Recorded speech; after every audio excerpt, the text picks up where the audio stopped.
Hello, Stat 200, and welcome to Lesson 5. This week, you're going to be learning about sampling distributions. At this point, you're probably wondering what a sampling distribution is. To explain this, let's look back at what we did in Lessons 1 and 2 on the lab assignments. In Lesson 1, remember at the last activity on the lab assignment, we drew multiple simple random samples from a population, and we saw that they were all different. Each simple random sample that you drew, even though you were drawing it from the same population, contained a different set of names. Then, in Lesson 2, we computed sample statistics for a few simple random samples. Recall, we took a few different simple random samples and then we computed the mean and standard deviation of each sample. We found that the sample statistics were all different. So the mean and the standard deviation in each of those simple random samples was all different, although they were all fairly similar, and they should have all been similar to the population mean and standard deviation, but they were not exactly the same. A sampling distribution is a distribution of many sample statistics. So looking back at what we did in Lesson 2, we took 3 simple random samples and we computed 3 different sample means. If we recorded those 3 sample means on a distribution, for example, if we made a dot plot or a histogram, if we took many more simple random samples and we just repeated this process over and over again, so we take a sample, for example, n equals 20, we record the sample mean. We take another simple random sample of n equals 20, record the sample mean, and so on, and we recorded all of those sample means onto a histogram. That histogram would be a sampling distribution for the mean. And this week we're going to be making those sampling distributions quite easily and quite quickly using StatKey. These are the key topics that you're going to see this week. We are going to construct sampling distributions for proportions and for means. In both cases, we'll start by using StatKey, and then we'll learn that if sample sizes are sufficiently large, we can apply either the normal approximation method or the central limit theory, and the sampling distribution will be approximately normal.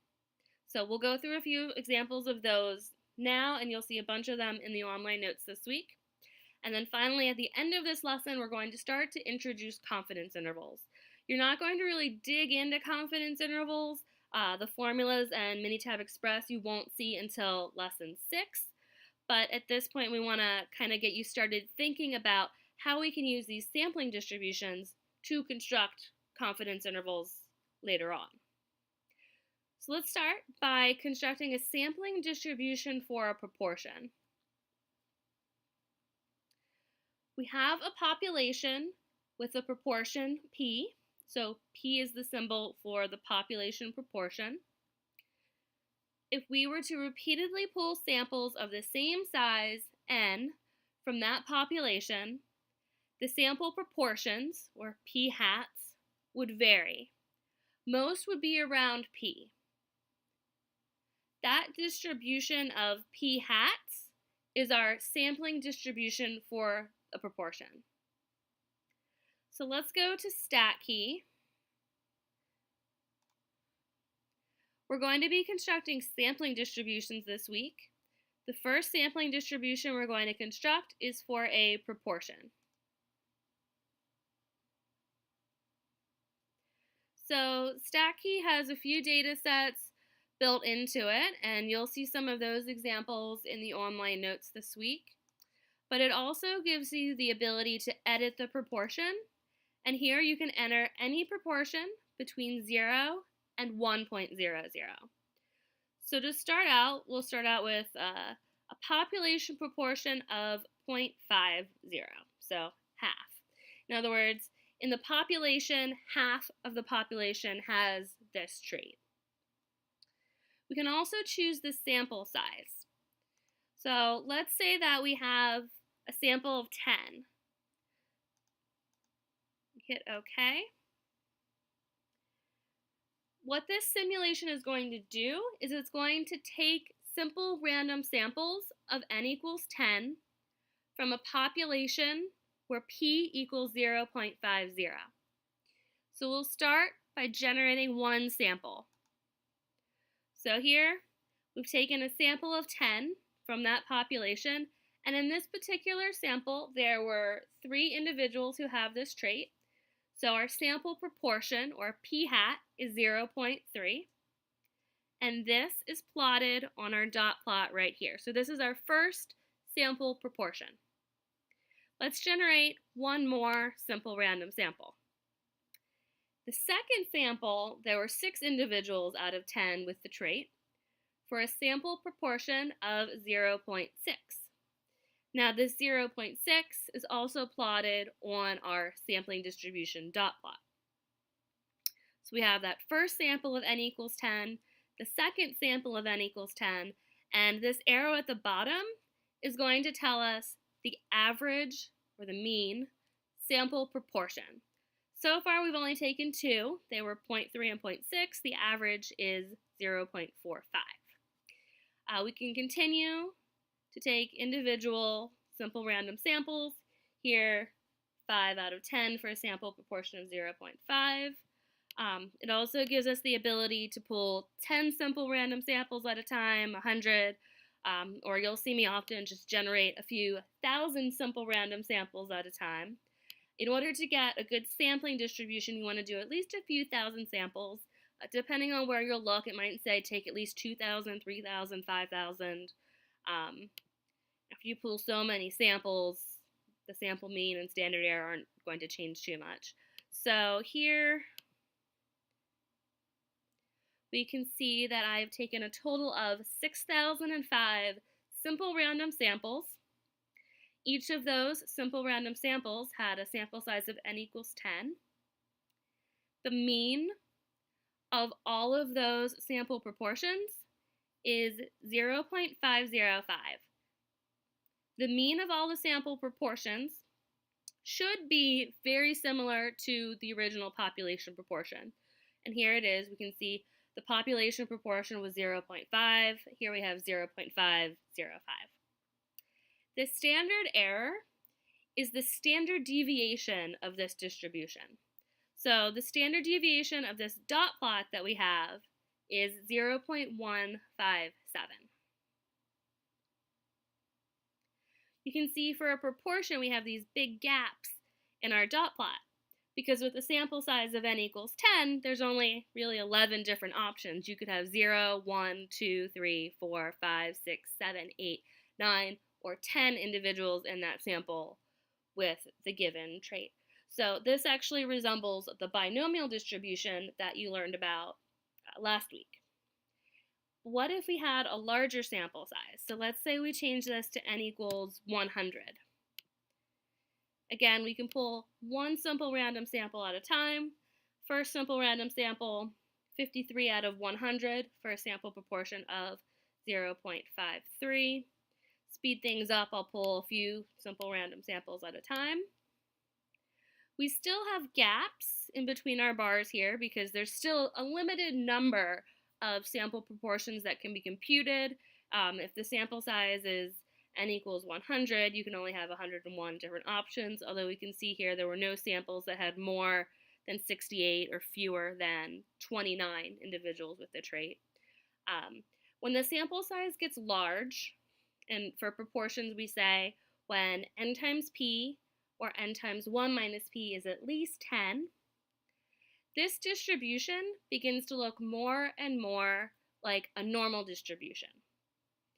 Let's go back to the PowerPoint slides and I'll show you another demonstration of this. So here we have 2 plots. In both of these plots, the population proportion was 0.500. For the first sampling distribution, the one on the left, n equals 8, while for the sampling distribution on the right, n equals 100. So again, we see as the sample size increases, the distribution of sample proportions approximates a normal distribution. So we can compare this distribution of n equals 100 to a normal distribution. This comes in handy, especially if you're doing calculations by hand, because The normal distribution, you can use the information that you know about that. For example, 95% of observations fall within about 2 standard deviations of the mean. We'll call the empirical rule. If we can use the normal approximation method, then we can apply that empirical rule. If we're not using the normal approximation method, so if we're looking at the distribution on the left, where it's not close enough to a normal distribution, it's actually a binomial distribution. In ATAB Express, we'll call this the exact method. If you were doing this by hand, then you would have to compute all of those different binomial probabilities, and the hand calculations would take a lot longer to do. So back when calculations were done primarily by hand, this normal approximation method would save statisticians a lot of time. Given that n times p is greater than or equal to 10, and n times 1 minus p is greater than or equal to 10, then the distribution of sample proportions will be approximately normal with a mean of p and a standard deviation of the square root of p times 1 minus p over n. Again, this is known as the rule of sample proportions. Let's look at an example. In the population of all Penn State World Campus students, 0.565 are female. We're doing a research study using a sample size of n equals 100. What would the sampling distribution for the proportion of females look like? N times p and n times 1 minus p are both greater than or equal to 10, so we can use the normal approximation method. This means that the mean of that sampling distribution is going to be equal to the population proportion. So the mean of the distribution of sample proportions, or mu of p hat, so the mean of all of the sample proportions, is going to be equal to 0.565. The standard deviation is going to be equal to the square root of p times 1 minus p over n. So the standard error is going to be equal to 0.0496. To review, you can use StatKey, which is similar to the exact method that is used in Minitab Express, where your distribution of sample proportions is a binomial-like distribution. This method is more precise, especially when that assumption of n times p and n times 1 minus p is not met. It's very easy to compute using Minitab Express or using StatKey. It can be used with any sample size. The normal approximation method, on the other hand, allows us to apply what we already know about normal distributions, for example, the empirical rule. It's much easier to work with by hand compared to the exact method, although I will say that we're not going to be doing a lot of hand calculations in this class. It does require that n times p and n times 1 minus p both be at least 10. And actually, some textbooks that you look at will go even further than this and say that n times p and n times 1 minus p must both be at least 15 or even 20. So the larger the sample size, the closer that sampling distribution is to the normal distribution, so the better of a normal approximation that you can get. Now let's look at the sampling distribution for a mean. The procedures that we're doing are going to be very similar to what we just did with proportions, except now we're working with quantitative variables instead of categorical variables. We have a known population distribution for a quantitative variable. If we were to repeatedly pull samples of the same size, n, from that population, the sample means, x bars, would vary. Most would be around mu, the population mean. This is the exact same statement that we saw when I introduced sampling distribution for a proportion. Again, let's go to StatKey. We're going to be constructing a sampling distribution for a mean. StatKey has a bunch of data sets built into it. Let's look at NFL contracts from 2015 in millions. Here we have our population distribution. You can see that it's very strongly skewed to the right. The population size is 2,099. Population mean is 2.238. Then we also have a population standard deviation of 3.066. The default sample size in StatKey here is n equals 10, so we'll start with n equals 10. I'll generate one simple random sample.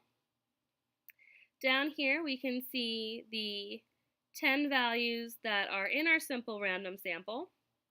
We have a sample mean of 3.515, and that sample mean is recorded here in our dot plot, which is going to become our sampling distribution.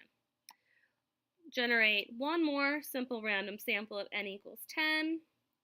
Here's our simple random sample of n equals 10. This time we have a sample mean of 1.525, which again is plotted on our dot plot here. Speed things up, I'm going to generate a few thousand samples.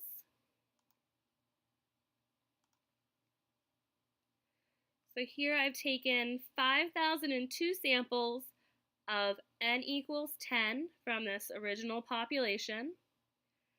The mean of all of my sample means is 2.253 with a standard deviation or standard error of 0.984. In this particular example, we started with a population that was very strongly skewed to the right. Note that our sampling distribution is also skewed to the right, though not nearly as strongly as the original parent population was. An interesting phenomena is if we increase the sample size, so let's say we use a sample size of n equals 100. When we increase the sample size, the sampling distribution of the mean, even though the original population was skewed to the right, becomes closer to a normal distribution. This is known as the central limit theorem. According to the central limit theorem, given n is greater than or equal to 30, the distribution of sample means will be approximately normally distributed with a mean of mu and a standard deviation of sigma over the square root of n. So if we have a sufficiently large sample size, regardless of the shape of the population, the distribution of sample means will be approximately normal. The mean of the sampling distribution will be equal to the population mean, and the standard deviation of the sampling distribution, also known as the standard error, will be equal to the population standard deviation divided by the square root of the sample size. Let's look at an example. Scores on one exam are right skewed with a mean of 80 and standard deviation of 20. We're doing a research study using a sample size of n equals 100. What would the sampling distribution for the mean look like? Well, our sample size is greater than 30. We have n equals 100, so we can apply the central limit theorem. The mean of our sampling distribution is going to be equal to the population mean of 80. Our standard error is going to be equal to the standard deviation of the population divided by the square root of the sample size, so 20 divided by the square root of 100, which equals 2. Our sampling distribution is going to be approximately normal because we have a large sample size, with a mean of 80 and a standard deviation of 2. To review distribution of sample means, the first thing you'll see this week is StatKey. It's easy to construct a distribution of sample means using StatKey. It can be used with any sample size. It can be used with any population shape. The downside is that it does require that you have all of the data. So you cannot use this simulation technique if you only have summary statistics. For example, if you're just given the mean and standard deviation, that's not enough information. You need to have all of the individual data points in order to run the simulation in StatKey. The central limit theorem is the second thing that you'll see this week. This allows you to apply what you already know about the normal distribution, for example, the empirical rule.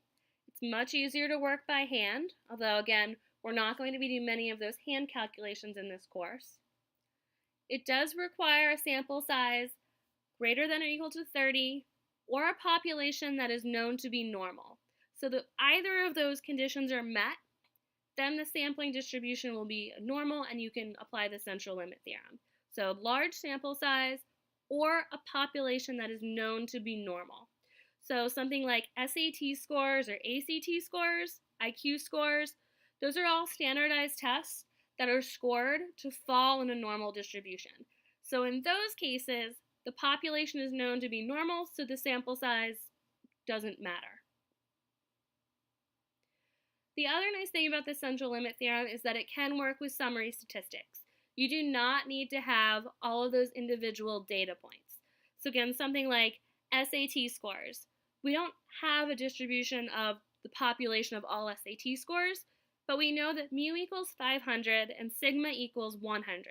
So we can apply the central limit theorem with that type of data. The last thing that I want to cover in this video is an introduction to confidence intervals. One of the reasons why we make these sampling distributions is so that we can understand how samples that come from a given population vary from one another. In the next two lessons, you'll see how you can use this information to construct a confidence interval. In the two lessons following that, you'll see how you can use that information to conduct a hypothesis test. In the cases that you're going to see this week, we have information about the population. What if we didn't? We could use what we know about sampling distributions to use sample data to estimate a population parameter. We could estimate a range of values which we believe contains the population parameter. That range is known as a confidence interval. Here's the general form of a confidence interval. It will be a point estimate plus or minus the margin of error. So the second part of this formula, the multiplier times the standard error, is sometimes just referred to as the margin of error. The point estimates that you're going to see in the next three lessons are p hat, so the sample proportion, and x bar, the sample mean. The multiplier that you're going to use is going to vary depending on the level of significance. You can apply the empirical rule here. Most commonly, we're going to be doing a 95% confidence interval. Recall from the empirical rule, given a normal distribution, about 95% of observations will fall within 2 standard deviations of the mean. So most commonly, you're going to see a 2 used as the multiplier. The standard error is the standard deviation of the sampling distribution. That's what you're learning how to compute this week. Again, the 95% confidence interval is the most common confidence interval. I actually think in some of the earlier lessons, your textbook only covers a 95% confidence interval, which would be the point estimate plus or minus 2 times the standard error.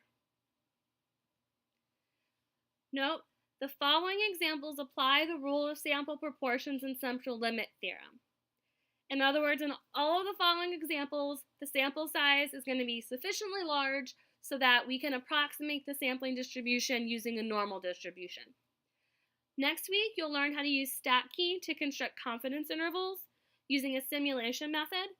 Remember, StatKey can be used with any sample size and for quantitative variables, any population shape.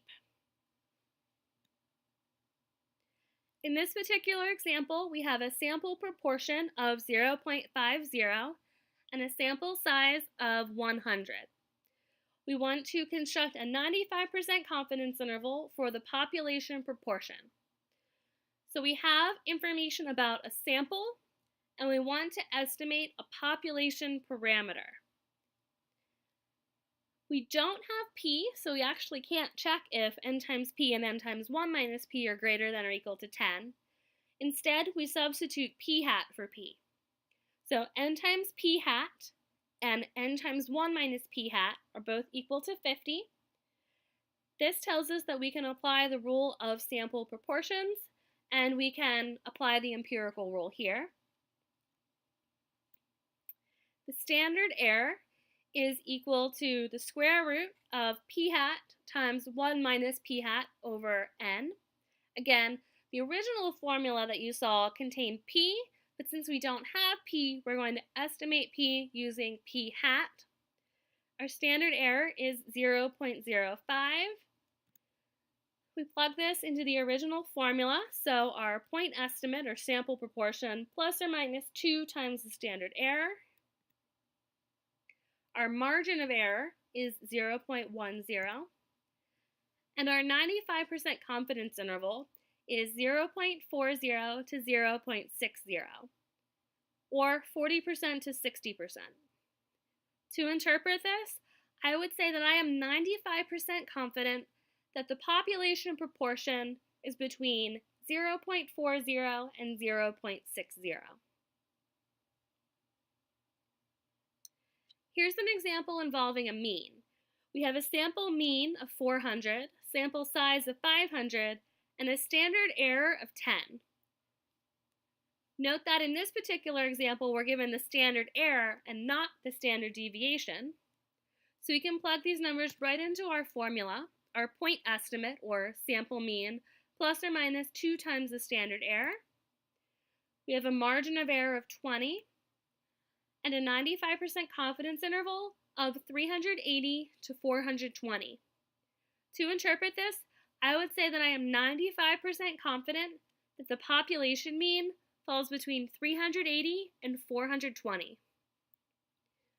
This concludes this week's overview video. As always, if you have questions, please post them to the Lesson 5 discussion board on Canvas.